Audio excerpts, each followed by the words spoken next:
जो एक लड़के थे बहादुर शाह, उनकी उम्र थी 65 साल। अब इससे आइडिया लगाइए कि वॉर ऑफ सक्सेशन क्यों हो रहा था।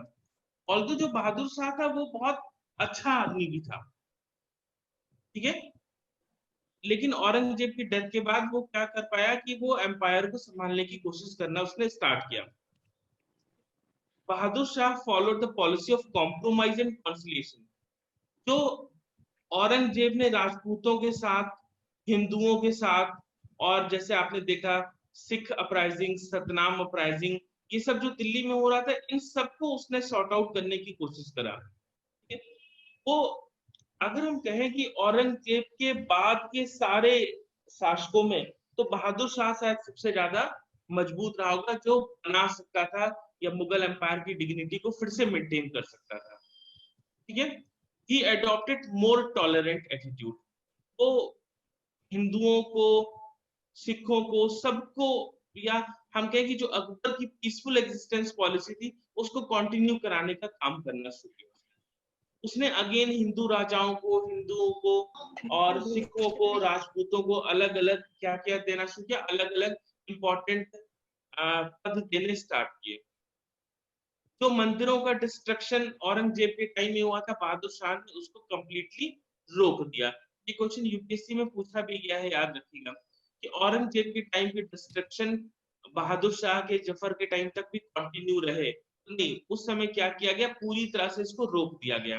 तो आप देखिए कि औरंगजेब ने जितना डिस्ट्रॉय किया था एम्पायर को, जिस भी हालत में छोड़ा था एम्पायर को, बहादुर शाह उसको क्या करने की कोशिश कर रहा है, उसको कंप्लीट करने की कोशिश कर रहा है, या फिर से उसको मेंटेन करने की कोशिश कर रहा है, ठीक है।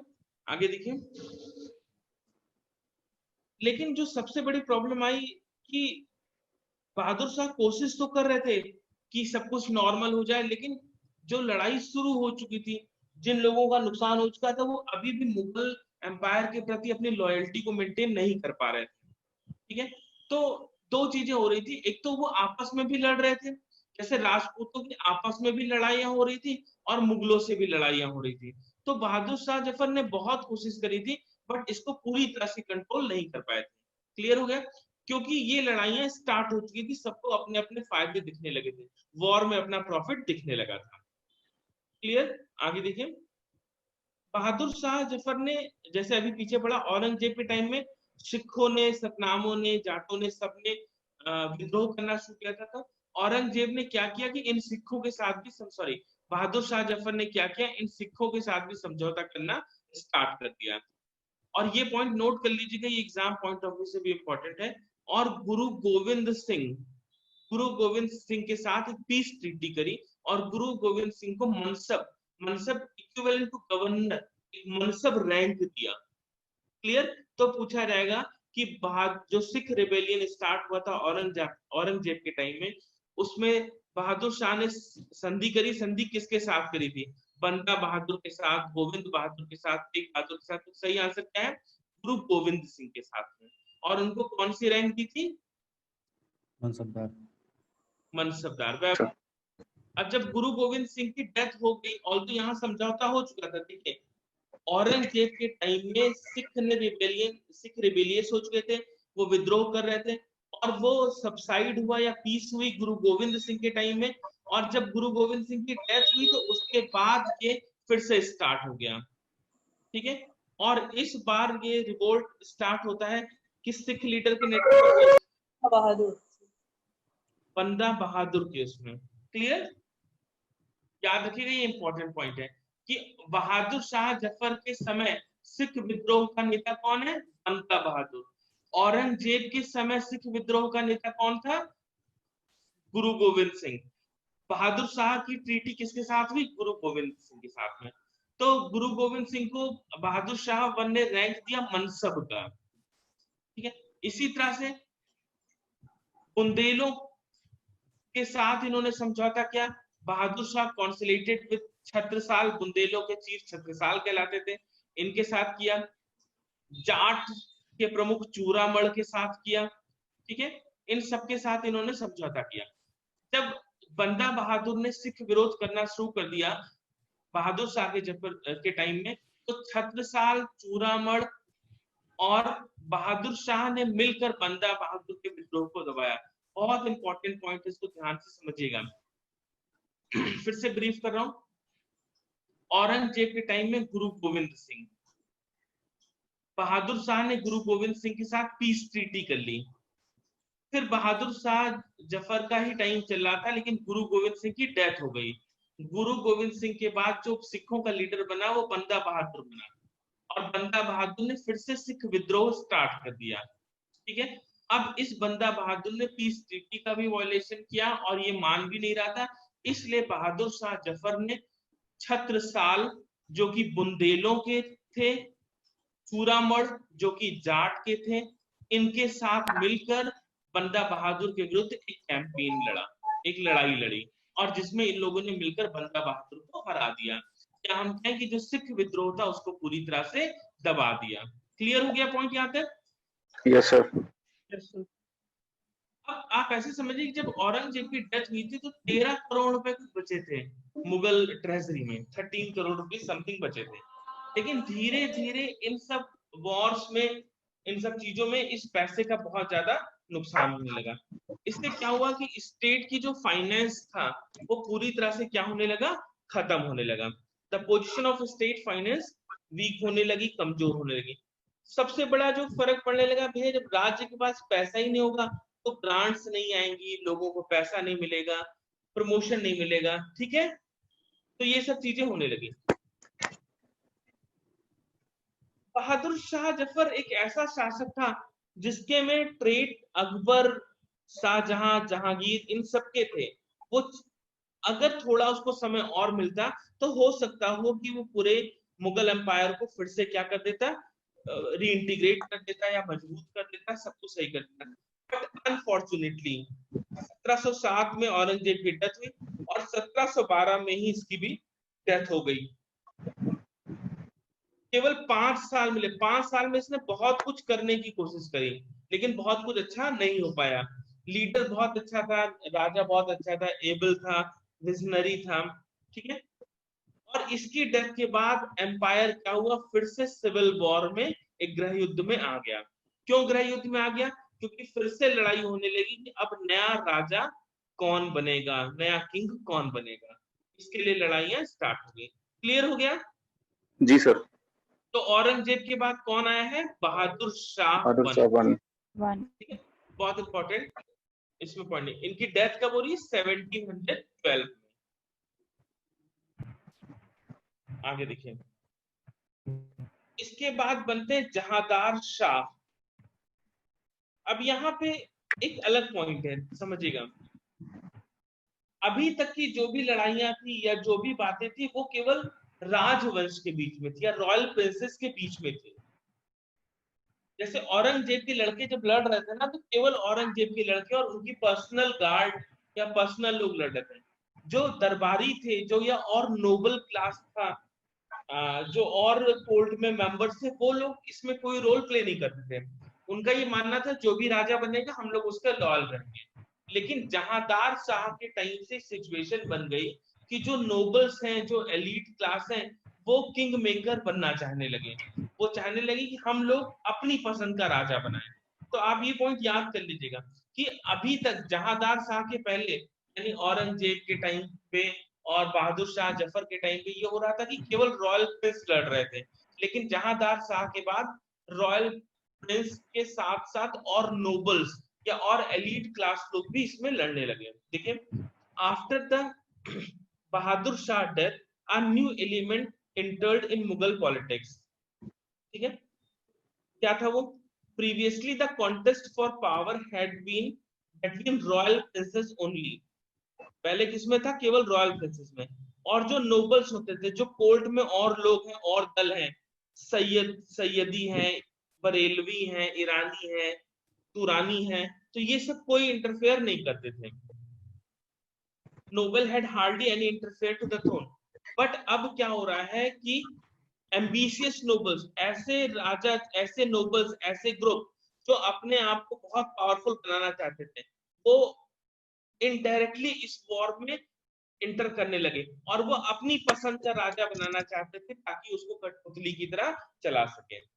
अब हुआ क्या कि बहादुर शाह का जो सबसे कमजोर लड़का था जहांदार शाह, अब देखिए औरंगजेब के लड़कों में सबसे बहादुर थे बहादुर शाह, तो वो बन गए, लेकिन बहादुर शाह का सबसे कमजोर लड़का राजा बनाया गया, उसका नाम क्या है?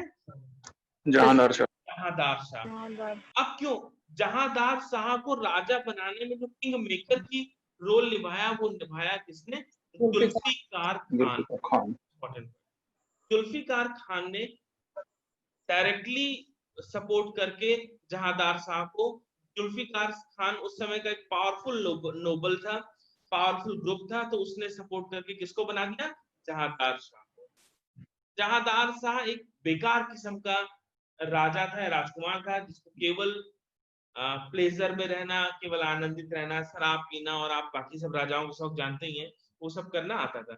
गुड मैनर्स नहीं थे, डिसेंसी नहीं थी, कुछ भी नहीं, सेंस ऑफ ह्यूमर था ही नहीं, या बस वो ऐसे समझ ली कि उसको जबरदस्ती कठपुतली की तरह जुल्फिकार खान ने बनाया था, कोई क्वालिटीज राजा में नहीं। तब में भी जहांदार शाह का जो रोल था ना, वो कोई रोल था ही नहीं। एक्चुअली जो पावर है, जो सारी पावर है, वो किसके हाथ में है? जुल्फिकार खान के हाथ में है, और वजीर है। और यहाँ एक और हिस्ट्री है, बड़ी मजेदार बात है, ऑल तो मैंने बड़ा डिटेल में पढ़ा था ये सब। जुल्फिकार खान की एक एक्स होती थी, किसी को नाम याद हो तो मुझे बताना, मैं भूल गया हूँ। और जुल्फिकार खान साहब ने जहांदार शाह को और कमजोर करने के लिए अपनी एक्स को इनकी मिस्ट्रेस बनवा दिया, जहांदार शाह की। तो जहांदार शाह केवल जुल्फिकार खान काम करते, और जहांदार शाह केवल वो समझते जो उनकी मिस्ट्रेस उनको समझाना चाहती थी। तो जुल्फिकार खान कौन है? वजीर है। ये सब पूछा नहीं जाएगा बेटा, ये बस इंटरेस्ट लाने के लिए मैं बता रहा हूँ आपको, तो मतलब प्रपंच में इंटरेस्ट आ जाए, ठीक है। अब मजेदार बात सुनो, लेकिन भैया क्या जो मिस्ट्रेस है या जो भी है, तो उसके मन में पावर की इच्छा आएगी कि नहीं आएगी? कभी ना कभी आएगी सर। आएगी, तो आ गई। अब उसका मुझे नाम नहीं याद आ रहा है, पता नहीं क्या नाम था, मैं आपको बताऊंगा, मुझे कल वल देख के। तो अब उसने क्या किया कि उसने जुल्फिकार खान के अगेंस्ट जहांदार खान के कान भरने स्टार्ट कर दिए। समझ रहे हो ना गेम क्या हुआ? जुल्फिकार खान ने भेजा कि जहांदार साहब को निपटाओ, और उसने सोचा कि मैं जुल्फिकार खान को ही निपटाऊंगा। और अगला वाला क्या, ये एक अलग थ्योरी। अब जुल्फिकार खान ये समझता था अच्छा लीडर है, वो पावरफुल है, उसने हिंदुओं के साथ फ्रेंडली रिलेशन, राजपूत राजाओं के साथ कॉन्सिलेट करना, सबको अलग अलग पोस्टें देना, ये सब करना स्टार्ट कर दिया। क्यों? क्योंकि वो मुगल एम्पायर को मजबूत करना चाहता था, इनडायरेक्टली वो अपने पास पावर रखना चाहता था, लेकिन वो चाहता था कि मुगल एम्पायर रहे और मजबूत पोजीशन में आ जाए, ठीक है। इसीलिए उसने जो एक कर था जजिया, आपको याद होगा, उसको भी हटा दिया, ठीक है। औरंगजेब ने जो लगाया था इसको पूरी तरह से हटा दिया। अलग अलग लोगों को, अलग अलग राजपूत राजाओं को अलग अलग टाइटल दिए, अलग अलग जगहों का गवर्नर नियुक्त किया। जैसे देखिए, आपने पीछे पढ़ा था औरंगजेब के टाइम में जयसिंह ऑफ आमेर, इनको टाइटल दिया क्या? मीर राजा संत। ये एग्जाम में पूछा गया क्वेश्चन है। और इनको कहाँ का गवर्नर बना दिया? मालवा का। मेवाड़ के थे अजीत सिंह, इनको बना दिया गुजरात का गवर्नर, ठीक है। तो ये सब कौन कर रहा है? जुल्फिकार खान कर रहा है। और जो जहांदार साहब हैं, वो केवल अपना महल में बैठ के केवल अपना टाइम काट रहे हैं। जुल्फिकार खान को ये भी पता था कि जो हमारा स्टेट फाइनेंस है वो बहुत कमजोर हो चुका है, बहुत वीक हो चुका है, तो इसको भी वो पूरा करने की कोशिश कर रहा था। क्या था, बस एक गलती इसने ये करी कि क्योंकि अब अचानक से आज की डेट में सरकार को अगर अपना खजाना भरना हो तो एक ही ऑप्शन है, एक हैवी टैक्स इंपोज करना, ज्यादा रेवेन्यू लगा देना। हर जगह पे ये अच्छा कर रहा था। बस इसने क्या किया कि एक सिस्टम था इजारेदारी, इजारा, इसको प्रमोट करना शुरू किया। इजारा क्या था? अकबर के समय से, या आप ऐसे समझिए उस समय एक बहुत अच्छा लैंड सेटलमेंट था जिसको बोलते थे टोडरमल लैंड सेटलमेंट, ठीक है। इजारेदारी में क्या हुआ कि इन्होंने कहा जमींदारों से कि मुझे आप इतने लैंड का इतना रेवेन्यू देंगे, आप ईजन से किसानों से चाहे जितना वसूलिए। टोटल मिल में गवर्नमेंट का कॉन्ट्रैक्ट सीधे किसानों से होता था कि भैया जितना आपके पास फसल होगी उसका सर्टेन परसेंट हम देंगे। टोटल मल सेटलमेंट में कोई मिडिलमैन नहीं होता था। अब यहाँ पे क्या हुआ इजारेदारी में कि जो मिडिल मैन है, जो जमींदार है, वो चाहे जितना वसूले बस उसे सरकार को एक फिक्स रेवेन्यू देना था।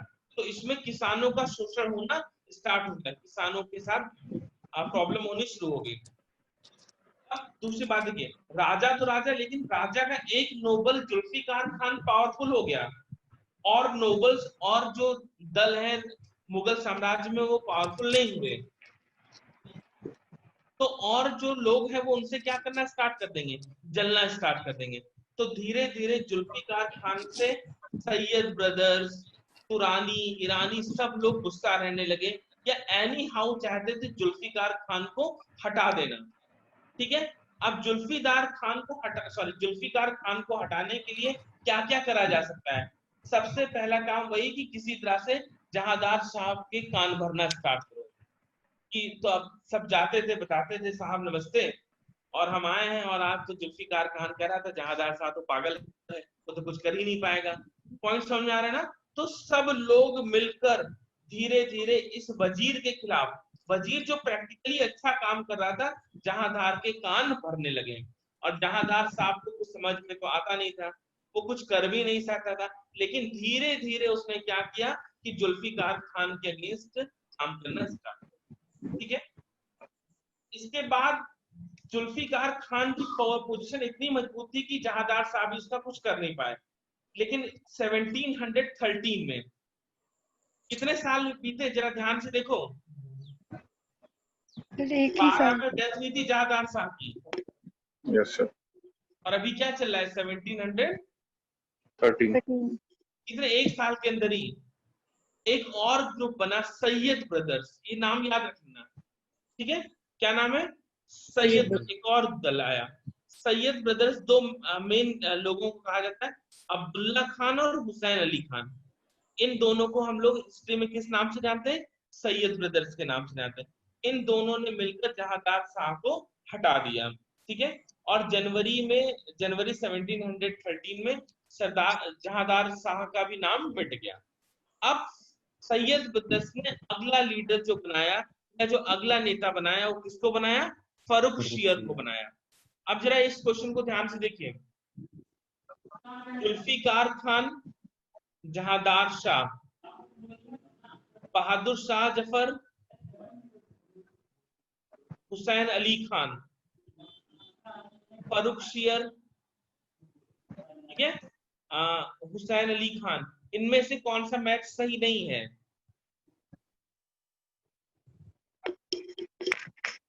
बहादुर शाह वाला। वेरी गुड, बहादुर शाह वाला मैच सही नहीं। अब ऐसे पूछ सकते हैं ना आपसे कि किसको बनाने में कौन से ग्रुप ने किंग मेकर का रोल प्ले किया था।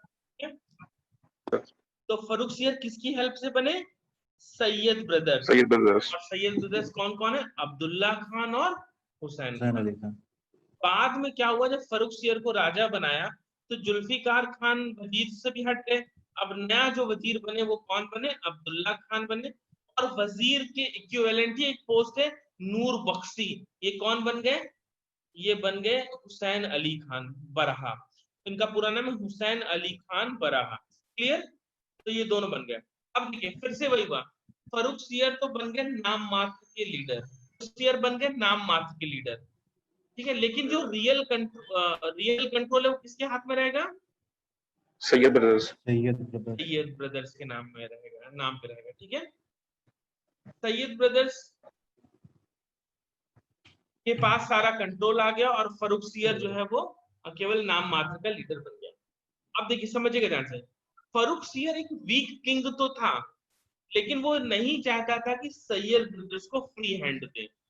यहाँ पे थोड़ा सा उल्टा हुआ, जहांदार शाह तो कुछ चाहता ही नहीं था, वो केवल परेशान था, सोचता था। लेकिन फर्रुखशियर सैयद ब्रदर्स को फ्री हैंड नहीं देना चाहता था। अब बताओ सैयद ब्रदर्स क्या करेंगे, धीरे धीरे सर रिमूव करेंगे सर। तुमको राजा बनाया और तुम भूमि से बदतमीजी कर रहे हो बेटा।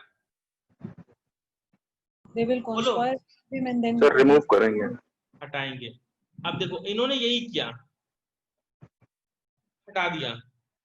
Syed brothers deposed Farrukhsiyar and killed him, मार डाला। और इसके बाद इनके कजिन है रफी उल दरजात, ठीक है, और इसके बाद रफी उद्दौला, इन दो लोगों को बार बार इन्होंने बनाया, लेकिन ये बहुत ज्यादा दिन तक चले नहीं। अब ये सीक्वेंस थोड़ा सा इंपॉर्टेंट है, कल की क्लास में हम लोग अकबर से लेकर आखिरी तक के सीक्वेंस को डिस्कस करेंगे, ठीक है। तो फर्रुखशियर के बाद किसको राजा बनाया? रफी उल दरजात को। उसके जस्ट बाद अचानक से इनकी डेथ हुई, उसके बाद बना रफी उद्दौला। ये सब फर्रुखशियर के कजिन है, लेकिन इनकी स्थिति बहुत दिन तक चली नहीं।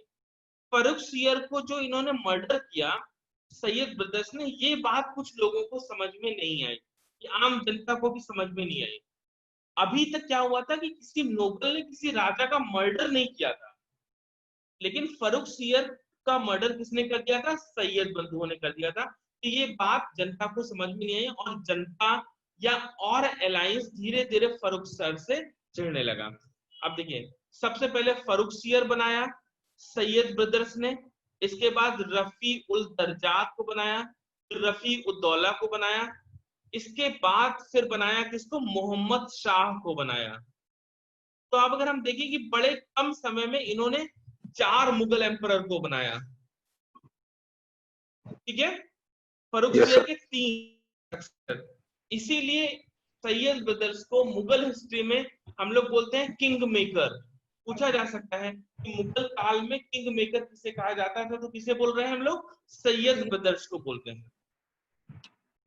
अब जितने भी राजा बना रहे हैं ये केवल पपेट्स हैं, केवल वही काम कर रहे हैं जो सैयद ब्रदर्स कह रहे हैं, सैयद ब्रदर्स कह रहे हैं, समझ रहे हैं। मोहम्मद शाह की हालत तो ये थी कि इनका नाम मैंने कल डिस्कस किया था, मोहम्मद शाह रंगीला, केवल ये अपने प्लेजर पे डिपेंडेंट थे। और फर्रुखशियर के बाद, फर्रुखशियर में तो थोड़ा बहुत अरमान थे भी कि अपने एम्पायर के लिए कुछ करें, उनके बाद के शासक तो बहुत कमजोर, बीमार रहने लगे थे या नहीं करते, तो मोहम्मद शाह थोड़े से अच्छे भी थे, लेकिन ये बहुत ज्यादा प्लेजर में अपना टाइम गुजारते थे, ठीक है। और इनको, इनकी हालत इतनी बुरी हो चुकी थी कि इनकी पर्सनल लिबर्टी तक सैयद ब्रदर्स ने छीन ली थी। समझिए, आप महल के अंदर कुछ भी करो, लेकिन महल के बाहर अगर किसी से मिलना है तो आपको किससे पूछना पड़ेगा? सैयद ब्रदर से पूछना पड़ेगा। अब से एक तरह से ये बंद हो चुका था, अब राजा तो रह ही नहीं गए थे, और ये बात धीरे धीरे एम्परर को भी समझ में नहीं आ रही। क्लियर हो गया सबको? जी सर। सैयद ब्रदर्स की पावर बढ़ रही है, वो उनको रिबेलियंस को भी कंट्रोल करना है, दरबार में भी झगड़े शुरू हो चुके थे, और जो ग्रुप है वो भी स्ट्रांग बनना चाहते थे, जो और दल है मुगल एम्परर यहाँ पे या मुगल कोर्ट में, वो सब भी स्ट्रांग बनना चाहते थे। तो इन सब वजहों से क्या होने लगा कि जो मुगल एम्पायर का कोर्ट है वो full of perils and conspiracy. हर एक आदमी दूसरे के अगेंस्ट कॉन्स्पिरेसी कर रहा है, किसी को पता ही नहीं कि कौन किसके साथ है। ऐसी एक और हिस्ट्री आप, जब हम लोग बंगाल के नवाब पढ़ाएंगे तो आप पढ़ेंगे कि दामाद ससुर को मारने के पीछे पड़ा हुआ है, ससुर मौसी के लड़के को, चाचा का लड़का मौसी के लड़के को, तो ऐसी ही लड़ाइयां हमने देखी। फाइनली इतना ज्यादा डिस्टर्बेंस होने लगा कि जो एडमिनिस्ट्रेशन था वो पूरी तरह से पैरालाइज हो गया। मतलब कहने का मतलब ये है कि अब जो मुगल एम्पायर था वो एक सिविल वॉर में आपसी झगड़े का एक रिजल्ट बन चुका था, कुछ भी यहाँ पे नहीं रह गया। फाइनेंशियल पोजीशन लगातार बिगड़ती चली जा रही थी, थोड़ी बहुत जुल्फिकार खान के टाइम में सुधरी थी, लेकिन लगातार बिगड़ती चली जा रही है। क्यों? क्योंकि आपसी झगड़े, एक दूसरे का सपोर्ट पाकर जमींदारों ने भी पैसा देने से मना कर दिया था। छोटे छोटे जो जमींदार थे और उन्होंने विद्रोह करना शुरू किया, उन्होंने कहा कोई आपको रेवेन्यू अब नहीं देंगे। अब जब रेवेन्यू नहीं मिल रहा है, फाइनेंस की हालत कमजोर हो रही है, तो ऑफिशियल की सैलरी, सोल्जर्स की सैलरी भी पेमेंट नहीं हो रही है। अब सोल्जर्स को जो महल में मिल रहा है वो लेकर अपने घर चले जा रहे हैं, कह रहे जब सैलरी नहीं मिल रही है तो चलो तख्ता ही लेते चलो, बैठी लेते चलो, तो ये सब चल रहा है यहाँ पे। अब एकदम अजीब सी सिचुएशन हो गई, अब लग ही नहीं रहा महाराज का घर है। खैर, ज्यादातर नोबल्स को ये भी डर सताने लगा था कि सैयद बंधु इतने पावरफुल हो चुके, सैयद ब्रदर्स इतने पावरफुल हो चुके कि जब वो फर्रुखशियर को मार सकते हैं, किंग को मार सकते हैं, मुगल एम्परर को मार सकते हैं, तो भैया हमारा क्या होगा? पॉइंट समझिएगा, इतना ही डर। जैसे आज की डेट में अगर कोई चीफ मिनिस्टर को मार दे और वो अभी एग्जिस्ट करे, तो आम आदमी को डर से सताने लगेगा, भैया जब चीफ मिनिस्टर को मारा जा सकता है तो हम लोग की क्या हैसियत है। तो वही चीज होने लगा। और नोबल्स को इस बात का भी डर था कि जब मुगल एम्पायर ही सुरक्षित नहीं रह गए तो हम क्या हो। धीरे धीरे धीरे धीरे सैयद अलायंस को हर आदमी नापसंद करने लगा। इतना नापसंद होने लगा कि कोई भी इनको प्रेफर नहीं कर रहा था, ना राजपूत, ना सिख, ना जाट, ना कोई भी प्रेफर नहीं कर रहा था। क्यों? क्योंकि इनकी पॉलिसी थोड़ी सी कैसी होती जा रही थी, एंटी इस्लामिस्ट भी होती जा रही थी और एंटी मुगल तो थी ही थी। क्लियर? ठीक है। तो सैयद नोबल ब्रदर्स पर supported by Muhammad Shah. Syed brothers को कौन सपोर्ट करने लगा? मोहम्मद शाह फ्री हैंड हो गए, क्योंकि वो अपनी गद्दी बचाने के लिए अपने ही दो भाइयों से सैयद ब्रदर्स को सपोर्ट कर रहे थे। बहुत इंपॉर्टेंट पॉइंट नहीं है, आगे हैदर खान, ये बहुत इंपॉर्टेंट है। इतने लोगों के बाद ही जुल्फिकार खान के बाद एक और जो लॉयल, जिसको आप अच्छा नाम मान सकते हैं, हैदर खान, या इसके पास एक और टाइटल है निजाम उल मुल्क। हैदर खान ने मार डाला हुसैन अली खान को। आपको याद होगा, दो भाई है ना सैयद ब्रदर्स में, अब्दुल्ला खान और हुसैन अली खान। तो हुसैन अली खान जो छोटा वाला था इसको मार दिया, जो मीर बख्शी था। और इसके बाद अब्दुल्ला खान को भी इसने आगरा में हरा दिया। ठीक है, किसने हरा दिया? हैदर खान ने। और हैदर खान ने राजा बना ही रहने दिया किसको? मोहम्मद शाह को। पॉइंट समझिएगा, सैयद ब्रदर्स को मोहम्मद शाह सपोर्ट कर रहे थे, लेकिन और नोबल्स में डर था। एक नोबल हैदर खान ने इन सैयद ब्रदर्स को हरा दिया, एक को मार डाला, एक को हरा दिया। और उसके बाद नया क्या जो फिर से महाराज बने, वो कौन बने? मोहम्मद शाह बने। और मोहम्मद शाह सबसे लंबे समय तक, उस समय के बाद सबसे लंबे समय तक 30 सालों तक उन्होंने शासन किया, 1719 से 1748 तक। मोहम्मद शाह भी इतना अच्छा आदमी मिला था। हैदर खान निजाम उल मुल्क को चाहते तो उसके साथ मिलकर बहुत अच्छा कर सकते थे, लेकिन बहुत कमजोर किस्म के आदमी थे। इसीलिए इनको बाद में इतिहासकारों ने बहुत सुंदर टाइटल दे दिया। क्या नाम दिया इनका? रंगीला। रंगीला। अब आप सोचिए क्यों टाइटल मिला हुआ है इन्हें। अब क्या हुआ कि मोहम्मद शाह इतने बेवकूफ आदमी थे कि वो अपने ही दरबारियों से घूस लेते थे, ब्राइब लेते थे। और अगर आपस में एक मामला इनके पास गया जिसमें क्या हुआ था कि जमीन को किसी मनसबदार ने दूसरे आदमी को दे दिया था, सरकारी जमीन को। मनसबदार ने सरकारी जमीन को किसी सेकंड पार्टी को दे दिया था, और मनसबदार ने इस गलती के लिए सरकार को या किंग को घूस दिया, और इन्होंने उसको शेयर किया, रख लिया कि चलो ठीक है जमीन दे दिया, अब हमको घूस दे रहे हो तो ओके। आप समझिए, एक राजा अपनी ही जमीन देने के लिए ही घूस ले रहा है, जिसकी खुद की लैंड है। ये हालात हो गए थे इनके। निजाम उल मुल्क बहुत परेशान रहने लगे कि तुम कितने बेवकूफ आदमी हो, खुद ही के घर में परेशान करो। इतना ज्यादा परेशान रहने लगा कि तुम यार खुद ही सारी करप्ट प्रैक्टिसेस को अपने ही अगेंस्ट सारी प्रॉब्लम्स को जन्म दे रहे हो। हैदर खान की बात हम कर रहे हैं। हैदर खान का दूसरा नाम है निजाम उल मुल्क। और इतना ज्यादा एक दिन गुस्सा हुआ कि उसने कहा कि भैया अब तुम अपना एम्पायर संभालो, एम्पायर को मैं, अपनी लॉयल्टी को, एम्पायर को मैं आपकी किस्मत पे छोड़ रहा हूँ, और अब मैं जा रहा हूँ साउथ इंडिया। अब मैं वहां पे बनाऊंगा एक नया स्टेट, नया चीज। और बाद में अभी आप जब हम लोग साउथ इंडिया पढ़ेंगे तो देखेंगे कि हैदराबाद में वो चला गया, और वहीं पे इसको एक टाइटल मिला था निजाम उल मुल्क। ये हमारे आगे के चैप्टर में आगे जब हम पढ़ाएंगे ना, इस साउथ इंडियन स्टेट तब यहाँ पे आएगा। और जब ये गया, his departure was symbolic of flight of loyalty and virtue from empire. ये माना जाता है कि इस दिन के बाद से किसी ने भी मुगल एम्पायर से कोई लॉयल्टी रखने की कोशिश नहीं करी, क्योंकि जिसने रखने की कोशिश करी उसको सही इनाम नहीं मिला। जब निजाम उल मुल्क चल गया तो कोई अच्छा वजीर रही नहीं गया, कोई अच्छा शासक रही नहीं गया। तो जितने भी जमींदार थे, राजा थे, नवाब थे, वो सब अपनी अपनी स्वतंत्रता की मांग करने लगे। अब हम तुम्हारे अंतर्गत नहीं आते हैं, अब हम इंडिपेंडेंट हैं। जैसे बंगाल, हैदराबाद, पंजाब, मराठा। तो धीरे धीरे क्या हुआ कि पूरा मुगल एम्पायर क्या हो गया, बिखर के खत्म हो गया। अब हमारा जो टॉपिक आता है वो आता है इन्वेजन ऑफ नादिर शाह। अभी तक भी जो बचा था वो नादिर शाह के इन्वेजन पे खत्म हो जाएगा, नादिर शाह का आक्रमण होगा। और समय आ चुका है कुछ तो 1739।